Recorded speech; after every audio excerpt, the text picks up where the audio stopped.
நமஸ்காரம். 108 வைணவ திவ்யதேசத்தில் இன்னைக்கு நம்ம பார்க்கக்கூடிய முக்கிய திவ்ய கஷேத்திரம் திருவல்லிக்கேணி, ட்ரிப்ளிகேன்னு அழைக்கக்கூடிய இந்த சென்னை மாநகரில் இருக்கக்கூடிய ரொம்ப முக்கியமான திவ்ய கஷேத்திரம் பார்த்தசாரதி பெருமாள், வெங்கடகிருஷ்ணன், பார்த்தசாரதி, ருக்மணி தாயார். இந்த கோயிலில் மொத்தம் 5 பெருமாள்கள் உண்டு. அமர்ந்த, நின்ற, சயனித்த, பரந்த அப்படின்னு சொல்லிகிட்டே இருக்கலாம். 5 பெருமாள்கள் ரொம்ப விசேஷமாக நமக்கு சேவை சாதிக்கக்கூடிய பெருமாள்கள். எல்லோரும் நினச்சிட்டு இருக்கிறது என்னென்னா, இங்கே இருக்கிற வேதவல்லி தாயார் பார்த்தசாரதிக்கு தாயார் அப்படின்னு. அது கிடையாது. இங்கே ரங்கநாதருக்கு தனி சன்னதியே உண்டு. ரங்கநாதருடைய தாயாராக ருக்மணி வேதவல்லி தாயார் இங்கே தாயாராக நமக்கு சேவை சாதிக்கிறார். பார்த்தசாரதி கோயில் அப்படின்னா மயிலாப்பூர் மாநகரத்தில் இந்த அள்ளிக்கேணி கிராமத்தில் இருக்கக்கூடிய கடல் சார்ந்து இருக்கக்கூடிய பார்த்தசாரதி பெருமாள். அதான் ஏற்கனவே நான் சொன்ன மாதிரி வெங்கடகிருஷ்ணன் ரொம்ப உயரமான பெருமாள். எல்லா திவ்யதேசத்துலேயும் மீசையோடு நமக்கு சேவை சாதிக்கிறார் ஒரே பெருமாள் அப்படின்னா அது பார்த்தசாரதி வெங்கடகிருஷ்ணன் மட்டும்தான். அவர் தன்னுடைய குடும்பத்தோட சந்தோஷமாக திருப்தியாக சேவை சாதிப்பார்.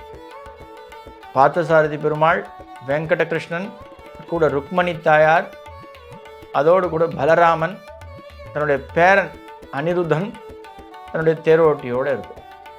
அவ்வளோ விஷயங்கள் அவருடைய சன்னதியிலும் உண்டு.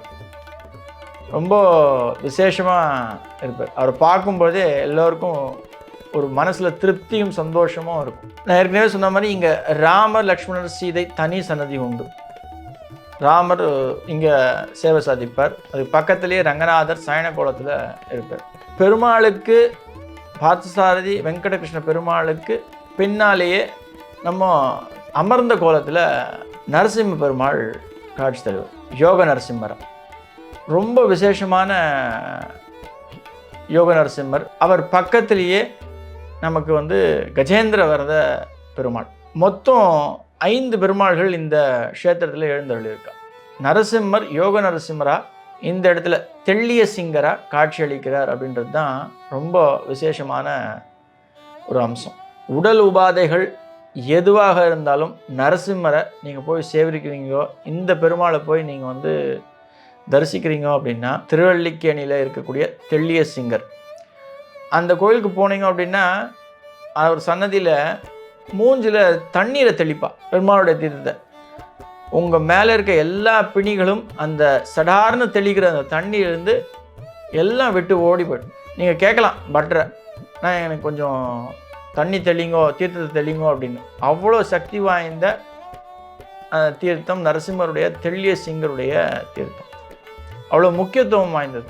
சிலர்லாம் பேதை பிடிச்ச மாதிரி, பித்து பிடிச்ச மாதிரி இருந்துட்டுருப்பா. அவளை கூட்டின்னு போய் தாராளமாக அங்கே தெளிச்சிக்கலாம் தண்ணீர்.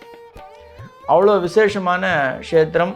5 பெருமாள்கள் காட்சி அளிக்கக்கூடிய முக்கிய திவ்ய தேத்திரம் இந்த சென்னை மாநகரத்தில் இருக்குது அப்படின்னா அது பார்த்தசாரதி வெங்கடகிருஷ்ணன் ருக்மணி தாயாருடைய எழுந்தருளிருக்கின்ற திருவல்லிக்கேணி பார்த்தசாரதி பெருமாள் கோயில். இந்த கோயிலுக்கு 5 பெருமாள்களும் இந்த தெப்போத்சவம் அப்படின்றது ரொம்ப விசேஷமாக நடக்கும். அதுதான் பார்த்தசாரதி கோயிலில் ரொம்ப விமர்சையாக நடக்கக்கூடிய ஒரு விஷயம். இதை நீங்கள் போய் சேவிக்கிறீங்க, பார்க்குறீங்க அப்படின்னா அது ஒரு பெரும் பாக்கியம்.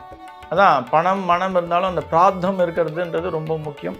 அது நீங்கள் பார்த்தசாரதி கோயிலில் போய் சேவிக்கிறீங்கன்ற பொழுது உங்களுக்கு அனைத்து தேவைகளும் நிறைவேறும். நான் ஏற்கனவே சொன்ன மாதிரி யோக நரசிம்மர் இந்த கோயிலில் மேற்கு நோக்கி அமர்ந்த கோலத்தில் காட்சி அளிப்பார். எப்பேற்பட்ட பிணியும் விலக்கி காப்பார் நரசிம்மர்.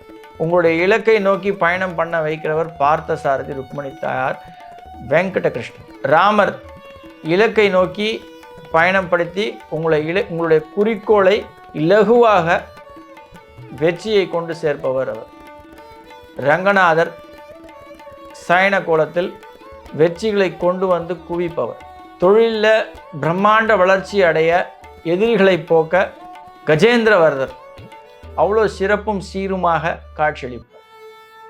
இந்த கோயிலுடைய சிறப்பே ருக்மணி தாயார். கூடவே பார்த்தசாரதியோடவே நின்று இருக்கக்கூடிய ருக்மணி தாயார் தான். தன் குடும்பத்தோட காட்சி அளிப்பாள். நீங்கள் குடும்பத்தோடு போய் உங்கள் குடும்பத்தோடு நீங்கள் போய் அவளை தரிசிக்கிறீங்க, சேவிக்கிறீங்கன்னும் பொழுது சுபிக்ஷமாகவும் சந்தோஷமாகவும் விளங்க வைப்பார் ருக்மணி வெங்கட கிருஷ்ண பெருமாள். அதே போல் வேதவல்லி தாயார் இந்த கோயிலுக்கு ரொம்ப ரொம்ப முக்கியமான ரங்கநாயகி வேதவல்லி தாயார். வெள்ளிக்கிழமையில் இவாளை போய் நீங்கள் தரிசிக்கிறீங்கோ சேவிக்கிறீங்கோ அப்படின்னும்போது உங்களுடைய வாழ்க்கை ஒரு பெரிய திருப்பத்தை நோக்கி பயணப்படும். இலக்குகள் எவ்வளவு பெரிதாக இருந்தாலும் வெற்றி அப்படின்ற ஒரு விஷயத்தை ரொம்ப லகுவாக லேசாக கொண்டு வந்து சேர்ப்பார். சென்னை மாநகரத்தில் இருக்கக்கூடிய எல்லா மக்களும் அவசியம் இந்த கோயிலுக்கு போய் நீங்கள் சேவிக்கணும், பெருமாளுடைய அருள் கடாட்சம் கிடைக்கணும் அப்படின்ட்டு வேண்டி விரும்பி கேட்டுக்கொள்கிறேன். அவர் உங்களுடைய வாழ்க்கையில் மிக சிறந்த ஏற்றங்களையும் பெரிய வளர்ச்சிகளையும் கொடுப்பார் அப்படின்றது ஒரு கண்கண்ட உண்மை. நன்றி. ஆழ்வார் ஆச்சாரியன் எம்பெருமானார் ஜீயர் திருவடிகளே சரணம். ஆண்டாள் பி சொக்கலிங்கம் திருவடிகளே சரணம். அடுத்த வீடியோவில் இதே போல் மிக முக்கியமான திவ்யக்ஷேத்திரத்தை பற்றி காண்போம். நன்றி. வேலை நிமித்தமாக கடல் கடந்து வெளிநாட்டில் வேலைக்கு போனோம், டாலரில் சம்பாதிக்கணும், வெளிநாட்டு கரன்சியில் தான் நம்ம வியாபாரம் பண்ணணும் நினைக்கின்ற ஒவ்வொருவருக்கும் பார்த்தசாரதி கோயில் மிக மிக சிறந்த ஒரு க்ஷேத்திரமாக அமையும். இந்த கோயிலில் நீங்கள் ரெகுலராக வழிபடுறீங்கோ, பார்த்தசாரதியை சேவிக்கிறீங்கோ, அங்கே இருக்க ஆண்டாளுடைய சன்னதியில் போய் வேண்டி விரும்பி ஆண்டாளை பிரதர்ஷனம் பண்ணி வரீங்கோ அப்படின்னா நான் இன்றைக்கி சொல்லக்கூடிய இந்த விஷயம் உறுதியிட்டு அறுதியிட்டு எழுதி கொள்ளலாம். வெளிநாட்டு பயணம், வெளிநாட்டு வியாபாரம், வெளிநாட்டில் போய் செட்டில் ஆகிறது, வெளிநாட்டில் போய் வேலை பண்ணுறது அப்படின்றது உறுதியிட்டு சொல்லலாம். என்னுடைய பையன் வெளிநாட்டில் போய் செட்டில் ஆகிட்டான், இப்போ கல்யாணமாகி மருமகளையும் கூட்டின்னு போயிட்டான், பேர பசங்க அங்கேயே படிக்கிறது.